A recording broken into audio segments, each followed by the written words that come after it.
नमस्कार, मैं सुप्रभा। पिछले एपिसोड में हमने जाना था कि 14वीं लोकसभा के लिए चुनाव घोषित हो चुके थे। क्या हुआ इन चुनावों में जिसने चौंका दिया पंडितों को? क्या हुआ जो होने की संभावना दूर दूर तक नहीं थी? क्या हुआ कि लोग कह उठे, सत्ता सुंदरी तो किसकी है, ना इसकी है ना उसकी है, जनता का आदेश जहां तो उसकी है, बस उसकी है। तो क्या हुआ, कैसे हुआ? आइए देखें सत्ता का संघर्ष एपिसोड 14। भारत में 20 अप्रैल से 10 मई 2004 के बीच 4 चरणों में आम चुनाव हुए। 14वीं लोकसभा में 543 सदस्यों को चुनने के लिए 67 करोड़ से अधिक लोग मतदान करने के पात्र थे। 7 राज्यों में राज्य सरकारें चुनने के लिए विधानसभा चुनाव भी हुए। वे पूरी तरह से इलेक्ट्रॉनिक वोटिंग मशीनों से कराए गए पहले चुनाव थे। इन चुनावों में लड़ाई आमने सामने की अधिक थी। मुख्य मुकाबला एक ओर भाजपा और उसके सहयोगियों और दूसरी ओर कांग्रेस और उसके सहयोगियों के बीच था। हालांकि बड़े क्षेत्रीय अंतर भी दिखाई दे रहे थे। भाजपा ने राष्ट्रीय जनतांत्रिक गठबंधन एनडीए के एक हिस्से के रूप में चुनाव लड़ा, पर उसने कुछ सीट बंटवारे एनडीए के बाहर मजबूत क्षेत्रीय दलों के साथ भी किए, जैसे आंध्र प्रदेश में तेलुगु देशम पार्टी टीडीपी और तमिलनाडु में अखिल भारतीय अन्ना द्रविड़ मुनेत्र कड़गम एआईएडीएमके के साथ। चुनावों से पहले कांग्रेस के नेतृत्व में राष्ट्रीय स्तर का संयुक्त विपक्षी मोर्चा बनाने का प्रयास किया गया था। अंत में सहमति तो नहीं बन पाई, लेकिन क्षेत्रीय स्तर पर कई राज्यों में कांग्रेस और क्षेत्रीय दलों के बीच गठबंधन हो गया। यह पहली बार था कि कांग्रेस ने संसदीय चुनाव में इस प्रकार के गठबंधन के साथ चुनाव लड़ा। वाम दलों, विशेष रूप से भारतीय कम्युनिस्ट पार्टी, मार्क्सवादी और भारतीय कम्युनिस्ट पार्टी ने अपने गढ़ पश्चिम बंगाल, त्रिपुरा और केरल में कांग्रेस और एनडीए दोनों ताकतों का सामना करते हुए अपने दम पर चुनाव लड़ा। पंजाब और आंध्र प्रदेश जैसे कई अन्य राज्यों में उन्होंने कांग्रेस के साथ सीट बंटवारे में भाग लिया। तमिलनाडु में वे द्रविड़ मुनेत्र कड़गम डीएमके के नेतृत्व वाले डेमोक्रेटिक प्रोग्रेसिव अलायंस का हिस्सा थे। दो पार्टियों ने कांग्रेस या बीजेपी किसी के साथ भी जाने से मना कर दिया। ये पार्टियां थी बहुजन समाज पार्टी और समाजवादी पार्टी। कांग्रेस ने उसके साथ गठबंधन बनाने के कई प्रयास किए, लेकिन सफलता नहीं मिली। नतीजा ये हुआ कि यूपी में चतुष्कोणीय मुकाबला होना था।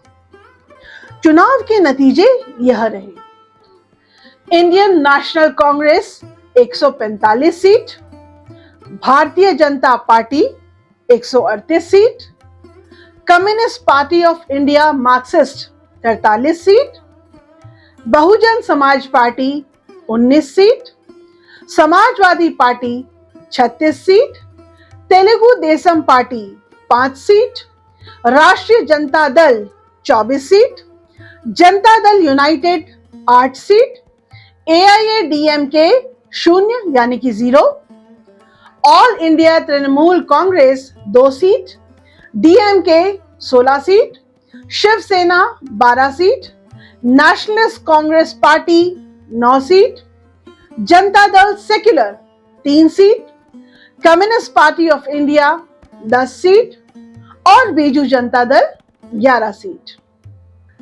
इसमें कोई शक नहीं कि चुनाव का नतीजा बीजेपी के लिए काफी चौंकाने वाला था। आसान जीत के प्रति आश्वस्त होने के बावजूद पार्टी केवल 138 सीटें ही जीत पाई। पिछले चुनावों के मुकाबले यह 44 सीटों की कमी थी। एनडीए बहुमत के आंकड़े से काफी दूर रह गया था। केवल 181 सीटों पर जीत हासिल कर पाया। 89 की गिरावट। यहां तक कि उसके कुछ प्रमुख सहयोगी भी इस बार विफल रहे। दूसरी ओर कांग्रेस 5 साल पहले की तुलना में 31 सीटें बढ़ाकर 145 सीटें जीतने में सफल रही। यह कोई बहुत अच्छा प्रदर्शन नहीं था। लेकिन कांग्रेस ने सही यह किया कि चुनाव के तुरंत बाद अन्य राजनीतिक दलों के साथ हाथ मिलाया और संयुक्त प्रगतिशील गठबंधन यूपीए की स्थापना की। यूपीए के पास संयुक्त रूप से 218 सीटें थी, जो एनडीए से तो अधिक थी, लेकिन बहुमत के आंकड़े से कम थी। इसलिए आखिरकार जिस चीज ने यूपीए के पक्ष में पलड़ा झुकाया वह था वाम मोर्चे का बाहरी समर्थन। वाम मोर्चे में थे भारतीय कम्युनिस्ट पार्टी सीपीआई, सीपीआई मार्क्सवादी यानी कि CPIM, revolutionary socialist party RSP और ऑल इंडिया फॉरवर्ड ब्लॉक एआईएफपी। इस गुट के पास कुल मिलाकर 59 सीटें थी। इनके बाद निर्दलियों की मदद और बहुजन पार्टी 19 सीटें, समाजवादी पार्टी 36 सीटें और केरल कांग्रेस 1 सीट के बाहरी समर्थन के साथ यूपीए ने सरकार बनाने का दावा किया, क्योंकि अब उसके पास 335 सीटों का जादुई आंकड़ा था।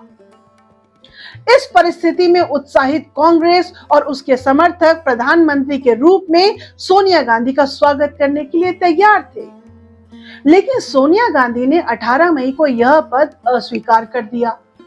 कांग्रेस पार्टी के आलोचक आज तक यह कहते हैं कि सोनिया गांधी का यह फैसला इसलिए था क्योंकि उनको लगता था कि अगर अपने इतालवी जन्म के ऊपर हुए हंगामे के बाद अगर वह प्रधानमंत्री बन भी गई तो इसी कारण से वो हमेशा निशाने पर रहेंगी और पार्टी के अंदर भी इस संदर्भ में दिक्कतें आ सकती हैं, और फिर वह राहुल के लिए समय आने पर पीएम की कुर्सी उपलब्ध रखना चाहती थी।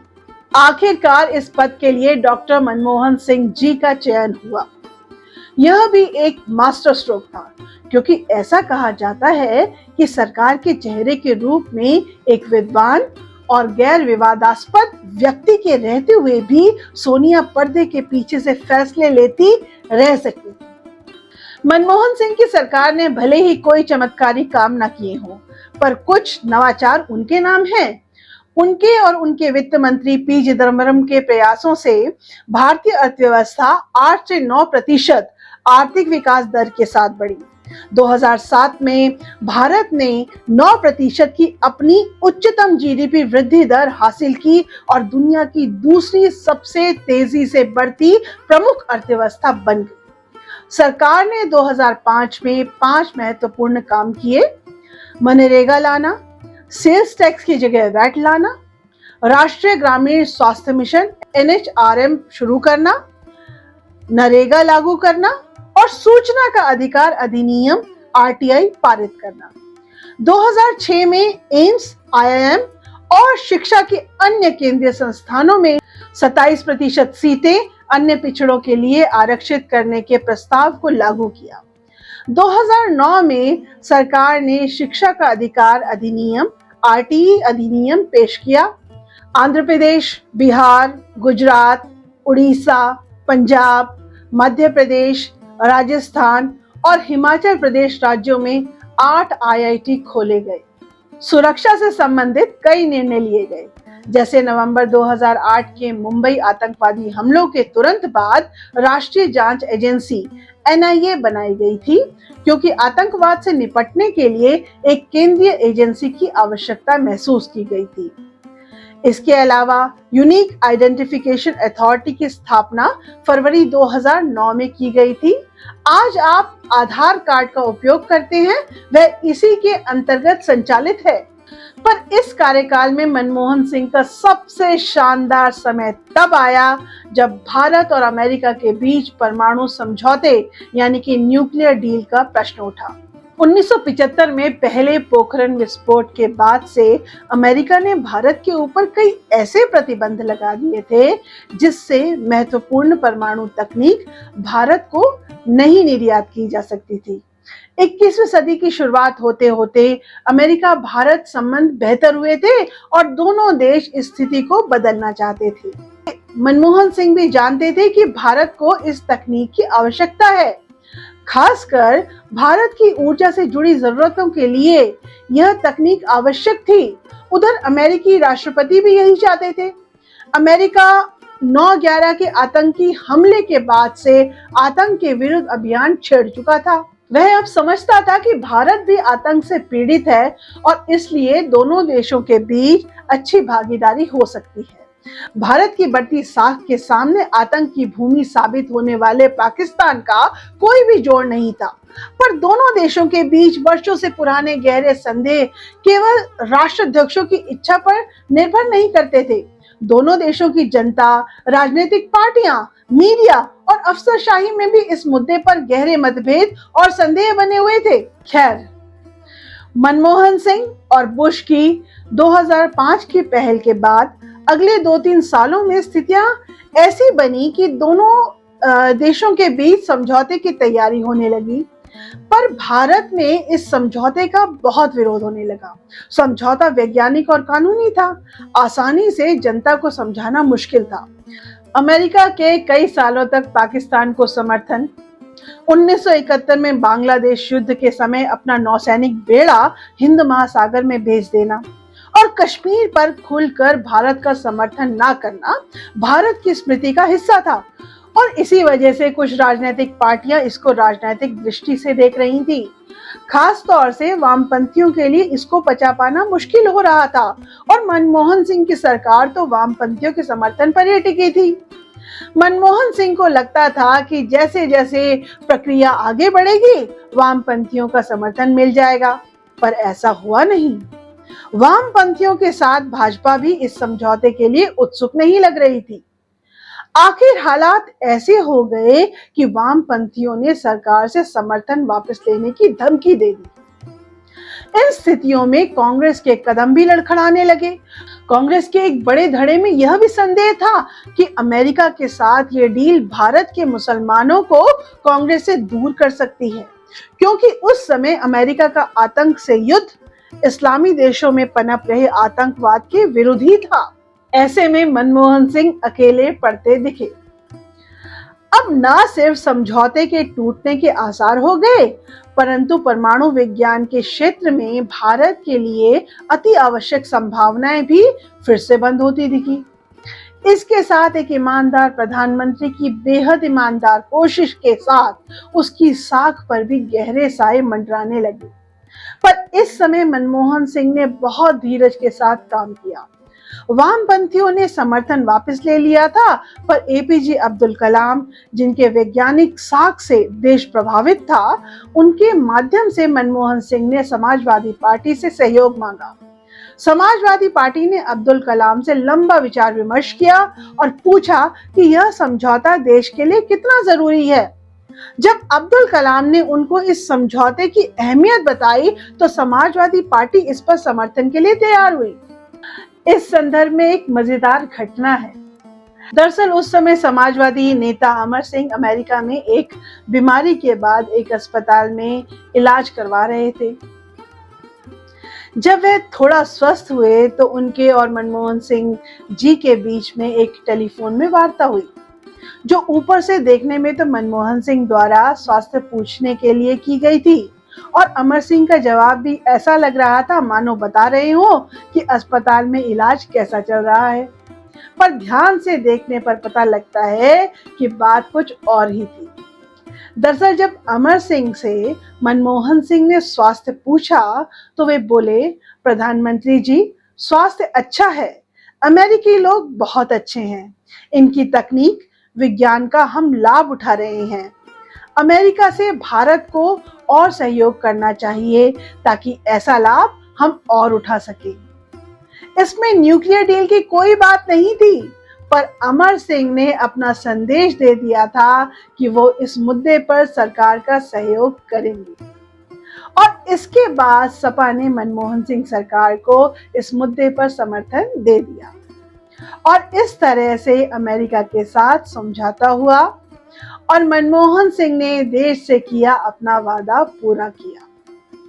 और इस घटना के बाद से मनमोहन सिंह की धाक राजनीतिक वर्गों में तो जमी ही, मीडिया ने भी जमकर उनकी तारीफ की। वामपंथियों के ब्लैकमेल के आगे ना झुककर अपनी गद्दी और सरकार को भी दांव पर लगाकर देश के हित में किए जा रहे समझौते पर आंच न आने देने की मनमोहन सिंह के इस प्रयास ने जनता को प्रभावित किया। एक चुप चुप से रहने वाले मनमोहन सिंह की खामोशी में एक शेर की गुर्राहट को लोगों ने महसूस किया और मीडिया ने शायद ठीक ही बड़ी बड़ी इबारतों में लिखा, सिंह इज किंग। इस बीच सरकार ने 5 साल पूरे किए और अगले चुनावों ने दस्तक दी। मनमोहन सरकार ने अच्छा काम किया था और कांग्रेस को उम्मीद थी कि अगला चुनाव उनका है, पर उम्मीद तो भाजपा और उसके सहयोगी भी इस बार सरकार बनाने की उतनी ही कर रहे थे। हल्ला इस बार मनमोहन का उतना ही था जितना वाजपेयी का पिछली बार। क्या हुआ अगले चुनावों में? क्या कांग्रेस मनमोहन पर दोबारा विश्वास कर पाई? क्या जनता मनमोहन सिंह पर दोबारा विश्वास कर पाई, या फिर उनका भी वही हुआ जो वाजपेयी का हुआ था? क्या कांग्रेस का विश्वास सही साबित हुआ, या जनता ने एक बार फिर अपने जादू की पोटली से निकाल दिया कोई और? किसकी उम्मीदें टूटी, किसके ख्वाब परवान चढ़े, किसको नकार दिया, किसके साथ खड़ी हुई सत्ता की सुंदरी? अब ये सब और बहुत कुछ जानने के लिए देखना मत भूलिएगा हमारा अगला एपिसोड, सत्ता का संघर्ष एपिसोड 15।